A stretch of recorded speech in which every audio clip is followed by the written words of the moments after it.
Ayan, hello mga ka-vlog ng Pasig, mga kapwa Pasigenyo. Welcome sa ating live dito sa vlog ng Pasig, no? At ngayon, ang first day ng filing ng candidacy ng mga tatakbo sa 2025 elections dito nga sa lungsod ng Pasig at sa buong Pilipinas. Ayan, simula yan dito sa COMELEC office, dito sa lungsod ng Pasig at syempre dun sa national office ng COMELEC, no, doon nagfa-file ang mga senador at mga congressman. At dito naman sa lungsod Pasig, doon sa COMELEC office dito magfa-file ang mga mayor, vice mayor or konsehal na tatakbo sa next year elections natin, no. So, mga ka-vlog ng Pasig, first day na ngayon. Ayan, ito po ulit si Luigi, ang inyong vlogger ng Pasig. First day ngayon, no. Nag-abang ang ating mga media team doon, ang ating mga videographers doon sa COMELEC, nag-abang tayo doon. Pero walang nag-file ngayong first day. So, ang gagawin natin para medyo mas masaya, i-spill ko na ang tea, sasabihin ko sa inyo ang aking mga nalalaman patungkol sa kung sino ang mga magfa-file ng candidacy o mga tatakbo dito sa 2025 elections dito sa ating lungsod Pasig. So, i-share nyo na ang ating live at pwede rin kayo magtanong kung meron kayong mga tanong dun sa, pipilitin natin sagutin sa abot ng ating makakaya, no? At itong mga ating nakuha na listahan ay mula sa ating mga kaibigan, mga reliable source. But again, since hindi naman ako ang official na representante ng dalawang grupong magtutunggalian at mga independents dito sa lungsod Pasig, ay hindi ito syempre official list pa, no. Pwede pa ito mabago last minute, pwedeng merong umurong o pwedeng biglang may mag-file. So ngayon babanggitin ko sa inyo yung mga alam natin na mga tatakbo sa Team Sara, Team Vico Soto at mga independent candidates dito sa lungsod ng Pasig. So game na ba kayo mga ka-vlog ng Pasig? Pusuan nyo naman tong live natin para makita ko na game na kayo. And tapos may mga ikikwento ko sa inyo yung mga backstory, kung sino yung mga tatakbo, kung paano sila napunta sa grupong yan, o kung bakit hindi sila included sa grupong yan. So, ewan ko kung gaano katotoo iba, pero ito yung chika ng mga narinig natin, no, mga ka-vlog ng Pasig. So, hi sa mga viewers natin. Shout out sa inyo. I-share nyo na ang live natin dahil maganda ang ikikwento ko sa inyo, no. Maganda yung mga sasabihin ko sa inyo. Ayan, sabi ni Marivic Hermanes, game na. Edwin, game na po. Christine May, game na daw. So, i-share nyo lang ang ating live at wait lang babasahin ko lang. Ang caption natin ngayon, sino ba ang mga tatakbo sa Team Vico, Team Sara at mga independent candidates para sa eleksyon 2025, mga ka-vlog ng Pasig. So, game na ba kayo? Ayan. So, in no particular order, no, dahil ang incumbent naman, Team Vico Soto ang unahin natin, no. So, of course, sa Team Vico Soto, ang napag-alaman na natin na tatakbo sa pagka-mayor, of course, wala nang iba, kundi ang incumbent at susubok sa kanyang ikatlong termino bilang mayor, last and third term, Mayor Vico Soto. Ayan, siya ang magpa-file ng candidacy. At sa pagka-vice mayor, of course, Vice Mayor Dodot Jaworski, Congressman Roman Romulo. Ito ang exciting. Pagdating sa mga konsehal, di ba, merong District 1 at District 2, mga ka-vlog ng Pasig. So, okay. So, may mga incumbent at merong mga dating hindi kasama sa listahan. Merong kasama sa listahan at may bago, no, mga ka-vlog ng Pasig dito sa Team Vico Soto, slate ng mga konsehal. So, pumunta tayo sa District 1. Ayan, so sa District 1, 6 ang konsehal dyan. So, 6 rin ang magpapal sa Team Vico Soto. So, sa District 1, in no particular order, no, ang mga magpa-file sa slate ni Mayor Vico Soto sa pagka-konsehal ay sina kasalukuyang konsehal Kiko Rustia, Konsehal Pau Santiago, Konsehal Volta de los Santos, Konsehal Simon Tantoco, Konsehal Eric Gonzalez, at syempre kasama na rin nila dati sa Giting ng Pasig na hindi naman pinalad pero ngayon ay tatakbo ulit sa pagkakonsehal, Coach Paul Senogat. So yun ang bumubuo sa District 1 lineup ng Team Vico Soto. So, Rustia, Santiago, De Los Santos, Tantoco, Gonzales, at Senogat. Ayan na, unofficial list to, no? Pwede mabago, pero medyo reliable ang mga sources natin, no? District 2. Okay, sa District 2, ito medyo masaya ang District 2 kasi may dalawang bago at merong tatlong incumbent. So, una dyan, in no particular order pa rin. I-share nyo na ang live natin doon. Maganda yung mga chika natin, yung kwentuhan natin. Kung may tanong kayo, tanong nyo live, bato nyo lang sa comment section. District 2. Of course, andyan si Konsehal Angelo De Leon. Ito sa line-up again ni Team Vico Soto. Andyan si Konsehal Maro Martires. Of course, Konsehal Buboy Agustin. At syempre, no, ang nanay kasi niya last termer na sa pagka-konsehal na si Konsehala Cory Raimundo.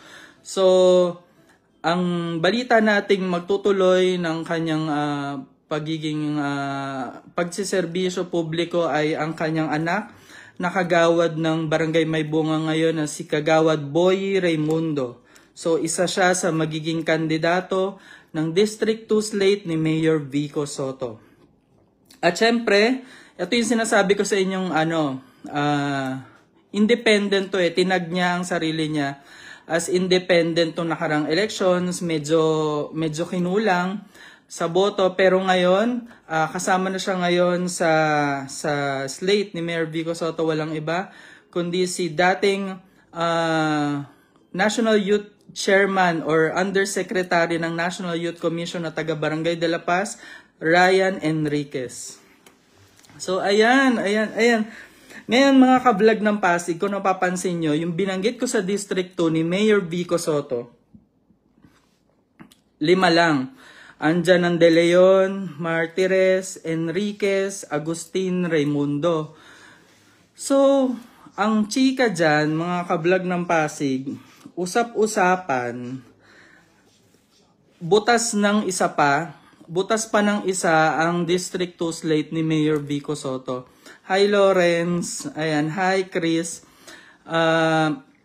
Butas pa ng isa yung District 2 slate for councilors ni Mayor Vico Soto. Ngayon, ito yung mga mauugong na baka mag-fill nung position na yon o nung slot na yon, no. Sabi kasi rin dati, narinig ko, baka daw ang magpuno no ika-6 na slot ng District 2 ni Mayor Vico Soto ay si SK Federation President na si Casey Costillas ng Barangay Pinagbuhatan. Oy, hi Sir Patrick! Hello! Ang ganda ng mga events ngayon at very organized dahil magaling ka. Ayan. Ayan, so, yon si SK Fed, Casey Costillas. So, kaso, medyo hindi pa sure dahil hindi ko lang alam kung ano ba yung may something ba sa mga SK presidents ng mga barangay. Siyempre, pag tatakbo ang isang tao, kailangan rin yan, siyempre may pushing force yan. No? I don't know kung may something. Pero, kwento lang yan, ha? Again, sabi ko sa inyo, unofficial ito. Tapos, ewan ko narinig ko, Bea Alonso. Alam nyo naman, di ba, pag ganitong mag-e-eleksyon, lahat palilitawin na baka tumakbo or what. Even nga si Bossing Vic Soto, di ba dati, sinasabi tatakbo, pero hindi naman. So, hindi ko lang alam kung saan galing yung Bea Alonso. Pero sinulat ko na rin, malay nyo rin naman, hindi natin sure, no? At isa rin sa mga maaring mag-fill daw ng position sa ika-6 na slate ni Mayor Vico Sotto dun sa District 2 ay si Warren Inocencio ng Barangay Rosario. Si Warren Inocencio, kasama siya sa Team Independent na tumakbo, kasama yan nila Cap Robin Salandana, ni Yusek Ryan Enriquez. Ano yan may school din siya sa Barangay Rosario. Mabait rin naman na tao. So, baka daw yon ang pumunan, ano ba yung tamang Tagalog? Ayun, mag-fill nung ating, anong ika-6 na pwesto ng slate ni Mayor Vico Sotto. So, i-share nyo ang ating live at marami pang chika. Ito, mga ka-vlog ng Pasig, hindi ko kine-claim na talagang sure na sure to. Maraming nagsasabi sa akin na ano rin naman, na reliable source. So, medyo butas ang slate ni Mayor Vico Sotto sa District 2, pero may mga nag-a-apply talaga. Ngayon, hindi ko alam kung sa team or si mismong Mayor Vico Sotto ang talagang medyo hindi pa sure kung pipiliin niya to or what. Siyempre, siya naman yung head ng group, 'di ba? At siyempre, alam ko I'm not sure kung may consensus rin yan, no. Isa daw sa balita ko lang, guys, walang magagalit kung sino yung mga supporters. Balita ko, isa sa nagparamdam, naririnig-rinig ko ay si na gustong sumapi. Okay lang kung pabubulaanan, si Konsehala Saibel Asilo Gupilan. So, ayan, taga Barangay Pinagbuhatan na rin. Background lang, no, si Councilor Saibel Asilo ay kilala naman natin na pag Asilo talaga ay ano yan, leaning towards yan Mayor Bobby Eusebio, na matinding nakalaban syempre ni Mayor Vico Sotto. So, hindi ko sure kung totoo yung kwento na yon, pero medyo mapapaisip ako kung totoo, kasi alam ko talaga meron talaga rin namang friendship ang Asilo at Eusebio. Pero walang masama doon, guys, Pagdating naman sa politics, syempre minsan pwede rin namang kakampi mo ngayon, kakampi mo pa rin naman bukas, pero yung kaaway mo ngayon maaring kabati mo na bukas. So, yun.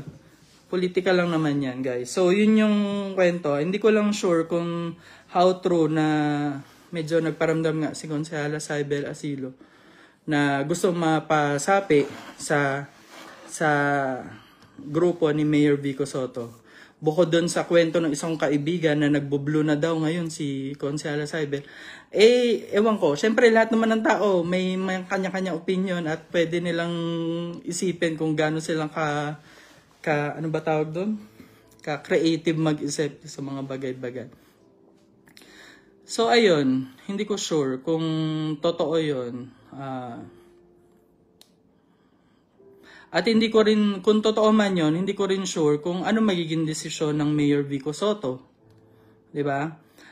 Kung kukunin niya nga, considering na alam niya na ano yun, na talagang diretsahan na. Hindi naman okay si Mayor Vico Sotto at si Mayor Bobby. Yun. So, mga ganon. Ano pa ba? Meron pa. Isa rin daw nag-a-apply sa slate ni Mayor Vico Sotto sa District 2 ay si former Councilor Oli Benito ng Barangay San Miguel. Ayan. So, hindi ko rin ganun ka-sure kung totoo yun, pero may ganun nga daw. Pero kung hindi ko alam kung makukuha or kung hindi makukuha, kung tatakbo na lang siya as independent candidate. So yun, no? Medyo wala pang ika-6 yung District 2 slate ni Mayor Vico Sotto, no? 5 pa lang sila. Again, sa District 1 na slate ni Mayor Vico Sotto, ang mga magpa-file ng kandidatura sa 2025 elections, Rustia, Santiago, De Los Santos, Tantoco, Gonzales, Senogat. At yung filing ng District 1 ay bukas daw sa COMELEC, no? Yun yung pinaka-last nating narinig, no? October 2, Wednesday, District 1. Councilors ni Mayor Vico Soto ang magpa-file sa COMELEC.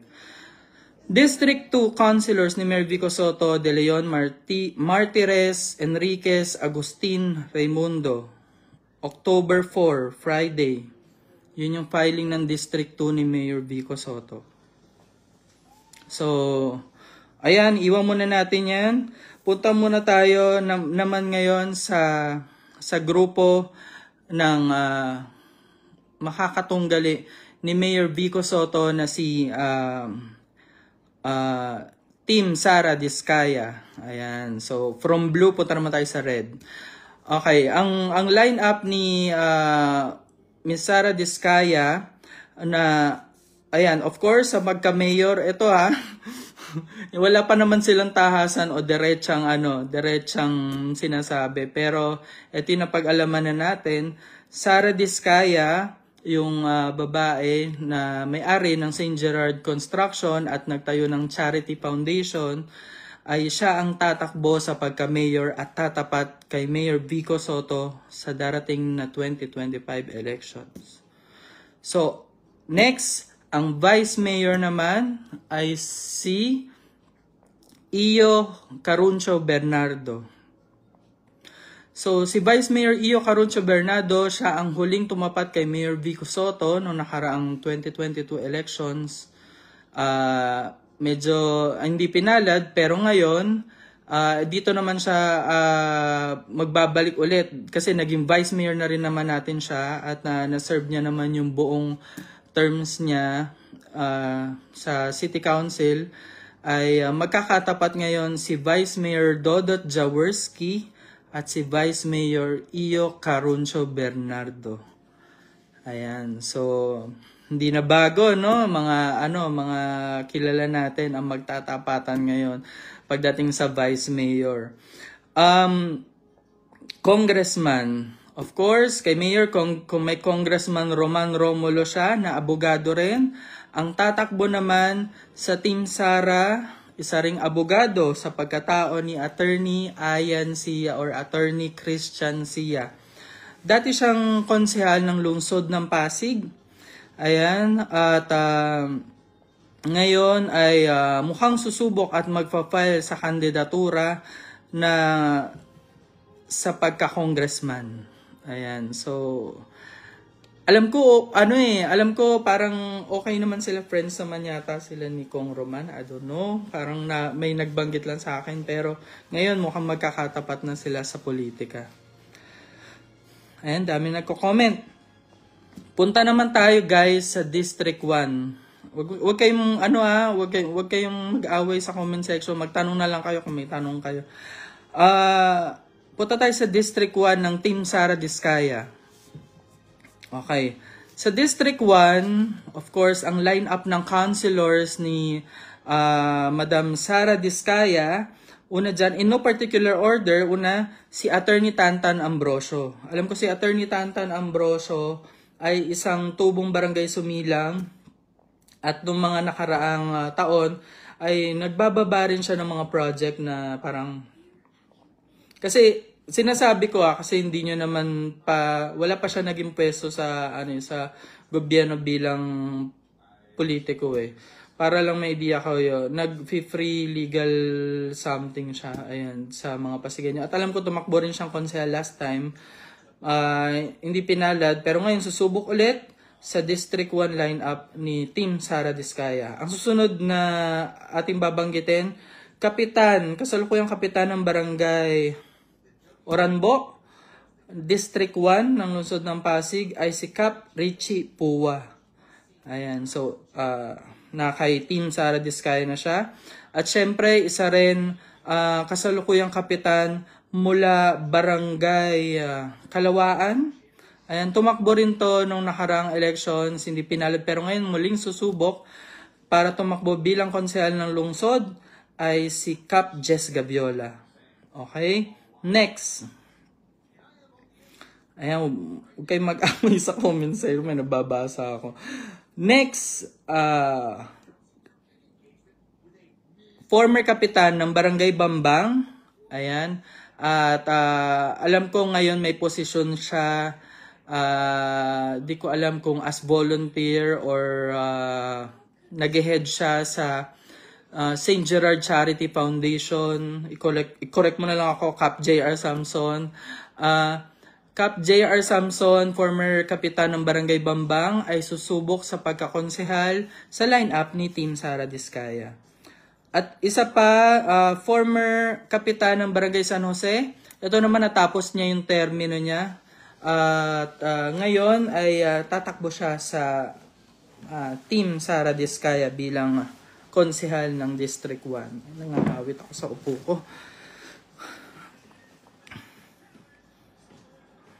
Okay. Wait lang ha. Balik tayo sa District 2. Kasi ay hindi, may isa pa akong kulang sa District 1 ng Team Sara. District 1 ng Team Sara Diskaya, ito maaring bago sa inyong pandinig, no? At siya ay mula Barangay Ugong. Ayan, isa siyang beauty queen. Ayan, alam ko nakikita nyo na rin siguro to na lately sa ating mga naging activities ng grupo nga ni Sara Diskaya ay si Shamsi Supsup. Ayan. Ayan, isa siyang beauty queen. So, I think kilala nyo naman siya. Punta na tayo sa District 2. Okay, sa District 2 ni Team Sara Diskaya ay karamihan dito ay mga kilala nyo na rin, mga public servants in the past. At present dito nga sa lungsod ng Pasig. So, sa District 2 ni Team Sara Diskaya, unang-una dyan ang former City Councilor Junjun Concepcion. Next, former Kapitan ng Barangay Rosario, Cap K. De La Cruz. Ngayon, kasalukuyang kagawad ng Barangay Manggahan at asawa ng dating Kapitan ng Barangay Manggahan na si Sheila De Asis ngayon ay, si Cap Sheila De Asis ngayon ay asawa niya nagsaserve na kagawad Steve De Asis ng Barangay Manggahan, la-line up kay Sara Diskaya bilang konsehal ng District 2.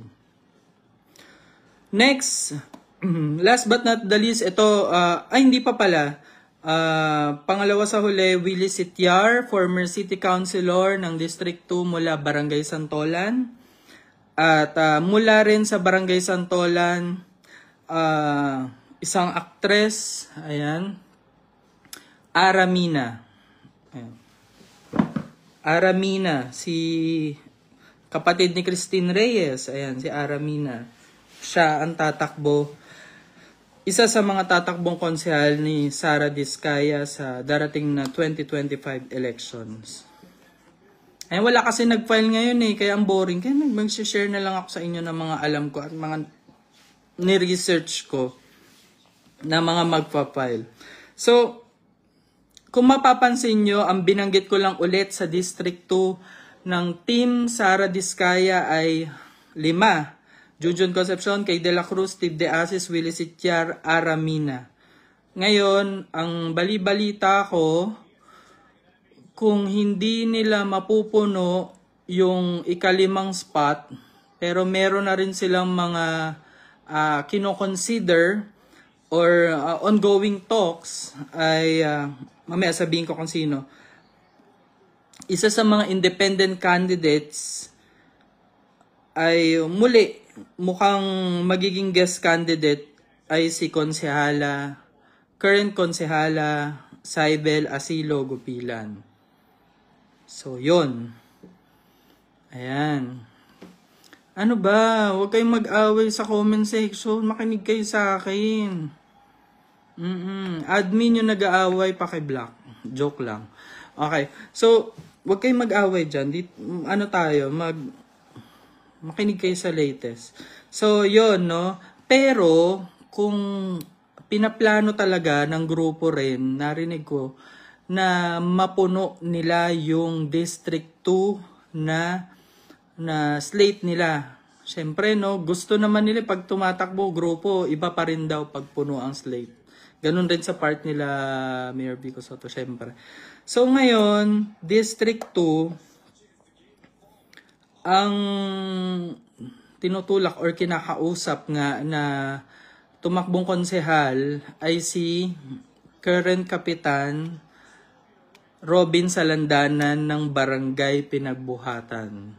Alam niyo bakit? Kasi naging mahugong rin yung picture na nag-dinners yung mag-asawang Diskaya kasama si Kap Robin Salandanan. So inassume rin ng iba na parang ang mangyayari is baka isa nga si Kap Robin Salandanan sa mga tatakbo doon sa slate ni Sara Diskaya.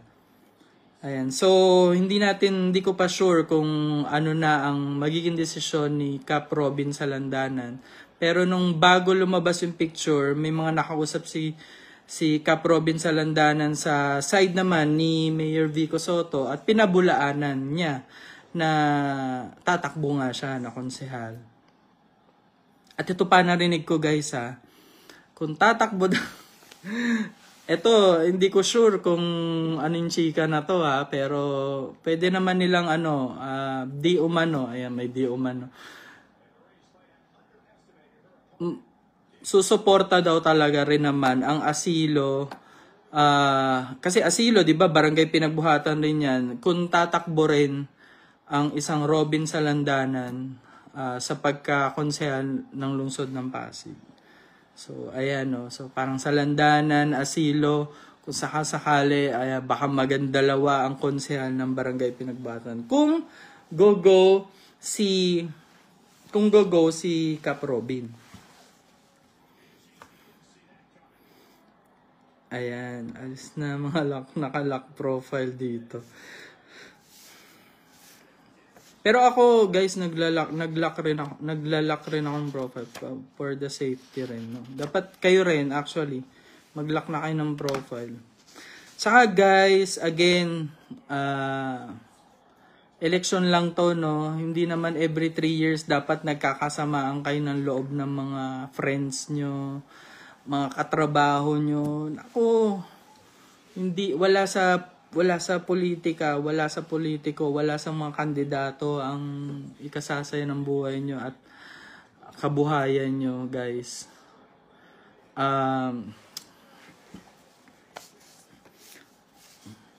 Huwag nyong talunin yung mga friends nyo or what. Okay. Nabanggit ko na yung Team Vico Soto, nabanggit ko na yung Team Sara Diskaya. Ngayon, punta na tayo sa independent candidates. No comment, kinig lang kay Kuya Luigi, sabi ni Cartagena Mariel. Ayan, punta na tayo sa independent candidates. So, alam nyo, sa totoo lang, sa politika, mahirap maging independent candidate, no? Pero, sa kabilang banda, andyan yung factor na wala kang kaaway or wala, medyo neutral ka, no? Hindi magagalit sa yung side ni Mayor Vico Soto, ng mga supporters, hindi magagalit sa yung side ng Sara Diskaya, ng mga supporters. So, yun naman yung medyo maganda sa pagiging independent candidates, pero mahirap mag-launch ng campaign, no, sa mga independent candidates. At una sa listahan ko, pero syempre ba tawag doon? In no particular order, pero nandito sa listahan ko ang isa sa mga independent candidates. Tinanong ko rin naman kasi, sabi nga yun, ay ang anak ng konsehal Reggie Valderrama, no, na mula Bambang. Si konsehal Reggie Valderrama, ikasalukuyang konsehal, ay ano ba tawag doon? Anak niya ang magpapatuloy ng kanyang paglilingkod, no, na si Sir Rex Valderrama. Ayan, Rex Valderrama. Tapos, ayan, so far, mukhang independent nga, unofficial to mukhang independent nga pa rin si Cybel Asilo Gopilan, konsehala. And hindi ko alam kung magtutuloy bilang independent si former councilor Oli Benito. At hindi ko rin sure kung mag-i-independent candidate si former Councilor Richie Brown, kung tatakbo pa nga, no? At, di ba parang may umikot rin na picture na, or na post, na si Konsehal Kapitan ngayon ng Bagong Ilog, na si Cap Bing Abis, ay mukhang tatakbo din. Pero meron ring nagsabi sa ating reliable source, at tinanong nga daw yung kampo ni Konsehal Cap Bing Abis, ay hindi naman daw talaga tatakbo sa pagkakonsehal ng lungsod ng Pasig, no? So, malalaman pa rin natin, guys. Pero, ayun, no? Again, unofficial ito. At, October 1 to 8, ang filing ng ating mga gustong tumakbo dito sa lungsod ng Pasig. Ano pa ba? Okay. Nakita ko rin, no, nag-post rin si former Mayor Bobby Eusebio na nag-award nga siya ng Certificate of Nomination and Acceptance for 2025 elections ng Nationalista Party. Syempre, di ba, yung mga politiko, meron silang mga partidong tinatakbuhan, which is, kunyari, dati si Mayor, dating Action Demokratiko.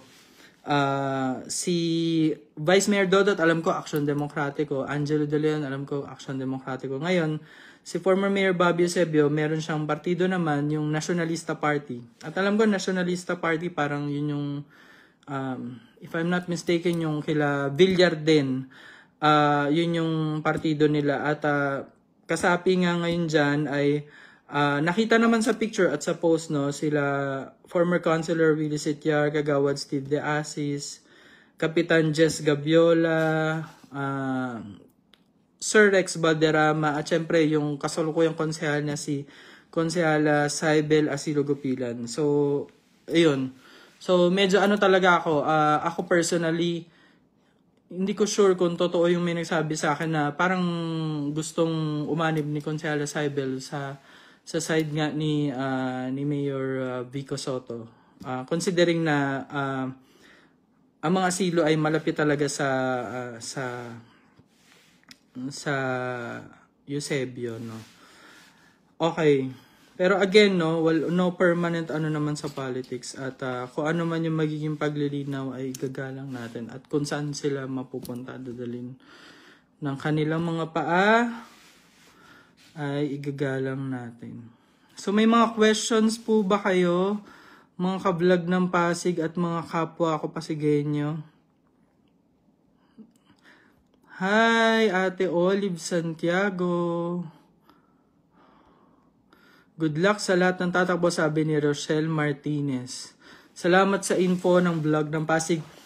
Team Sara Diskaya, ewan ko, narinig ko lang to kung, sige, sasabihin ko na rin kasi I'm sure naman, alam nyo, kahit naman hindi magkakampi ang dalawang grupo na yan, may nakakarating doon sa kabilang grupo yung date ng filing, nakakarating rin sa kabilang grupo yung date ng filing. Ang date ng filing naman ng Sara Diskaya team ay sa October 7, Monday. Yun yung so far na ating narinig, no?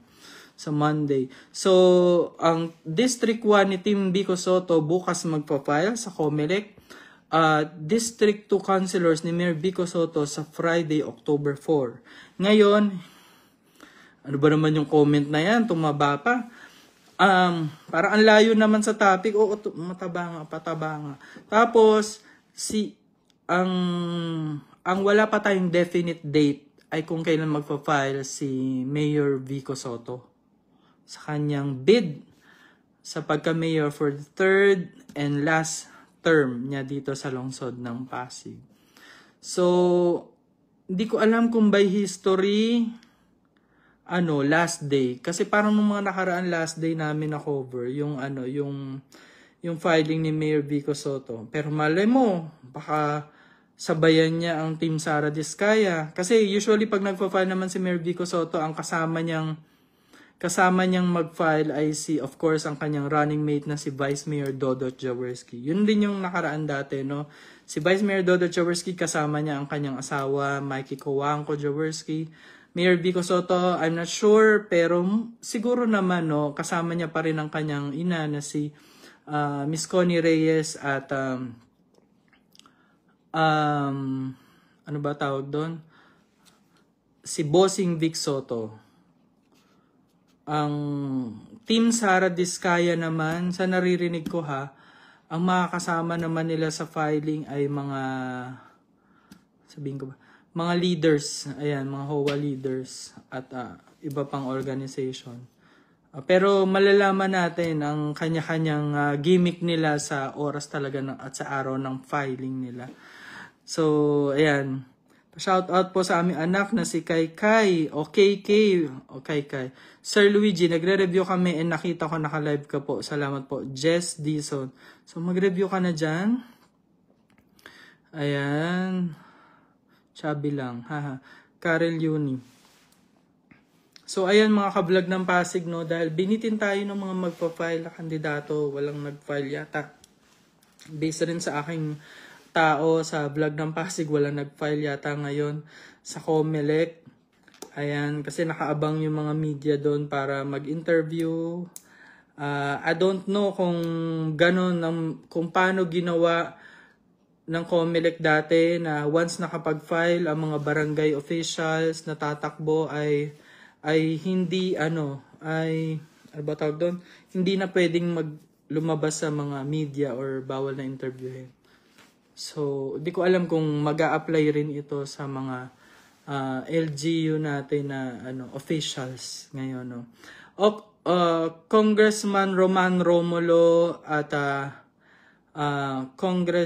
Attorney Ayan Sia, I'm sure dahil Congress yung tatakbuhin nila, dun sila magpapile sa Palacio del Gobernador sa may COMELEC main office sa may Maynila. Parang ganun yun. Okay, so Cathy Osorman, ayan, binabati kita, no, my friend. Ayan, nabasa ko yung comment mo kanina. Okay, so ano pa ba ang latest, mga ka-vlog ng Pasig? So exciting, no? Ayan, no, merong mga anak ng mga dating kumandidato at mga veteranong politiko ng lungsod ng Pasig ang tatakbo. May mga bago, pero iilan lang. May mga celebrity, ayan, na nandyan. At may mga kapitan na susubok. Ayan. Vlog ng Pasig, tatakbo pa din ba si Mayor? Oo, tatakbo si Mayor Vico Soto. Ayan, so oy Mike, ay ingat ka rin lagi. Ito galing sa ito, ang ganda, Thank you. So mga ka-vlog ng Pasig, no, yung mga nabanggit ko, pwedeng chismis lang sa akin yung iba, yung pagdating sa application o mga pipiliin o mga lumalapit. Pwede naman nilang yun. Hindi ko naman sinasabing yun na yung no. Yun yung mga di umanong chika sa akin ng ating mga reliable sources, mga ka-vlog ng Pasig. Ulitin mo na lang itong video, Jonathan Cabella. Shout out sa iyo, Lourdes Grabancho. Again, no, siguro sa mga susunod na panahon at sa mga darating na panahon ay mag-update pa rin ako sa inyo ng ganito na lang, no. Simple lang, parang live na kwentuhan lang. At kung gusto niyo magtanong kayo, okay lang. Try natin sagutin, no. Pero again, no, mga ka-vlog ng Pasig, panahon na naman ng eleksyon. Wag nating kasanayan na every 3 years nagiging cold tayo sa mga friends, workmates, kapamilya, kamag-anak natin dahil hindi tayo pareho ng sinasamahang politiko. Again, mas mahalaga yung nauna yung pinagsamahan ng mga friends nyo, mga kamag-anak nyo, kapamilya, mga katrabaho nyo. Please, wag sana. Kasi minsan may mga nagpo-post pa na parang obvious naman na nagpaparinig sa mga friends nila. Ayun. So, guys, lang kayo, chill lang. No?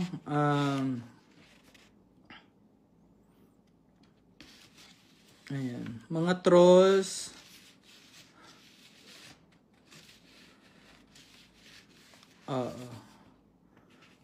Shout out. Shout out. Jel Tigres. Hi, Jel. Ang pinakamatapang na babae ng Barangay Rosario. Ayan. Shout out po, sir, from Pinagbuhatan City. Wow. Pinagbuhatan City. Jing. Okay. So, again, mga kablog ng Pasig, yun lang muna. At sa mga naikwento ko, no, yun lang po ang mga narinig ko. Naikwento ko lang rin po sa inyo. At yung mga binanggit ko na listahan, unofficial list pa po yan. Pero again, yung mga nagkwento sa akin ay mapagka-reliable naman rin, no. At yung mga nagkwento sa akin ng mga chika. So, mga kablog ng Pasig, shoutout sa Divina Santos. Mga kablog ng Pasig, again, tutok lang kayo dito sa vlog ng Pasig para sa mga updates nitong election 2025 dito sa lungsod ng Pasig at syempre sa national, no. Tapos PM nyo lang kung meron rin kayong chikang alam, magiging anonymous kayo at hindi i-divulge ang inyong pagkatao. Ayan. Kaya yung mga friends ko, no, gusto nyo ba i-shoutout ko kayo, yung mga nagchika sa ayan, maraming salamat sa inyo. Mga ka-vlog ng Pasig, ito po yung nurse vlogger ng Pasig, Luigi. At hanggang sa susunod nating live. Ayan, bukas tumutok kayo, may live ulit tayo at nakatutok tayo sa Comelec para sa mga magpa-file sa 2025 elections. Again, magandang hapon sa inyo. Happy dinner sa mga nagdi-dinner at good night mga ka-vlog ng Pasig. Ayan, share nyo na lang itong video na to. Bye-bye. Thank you.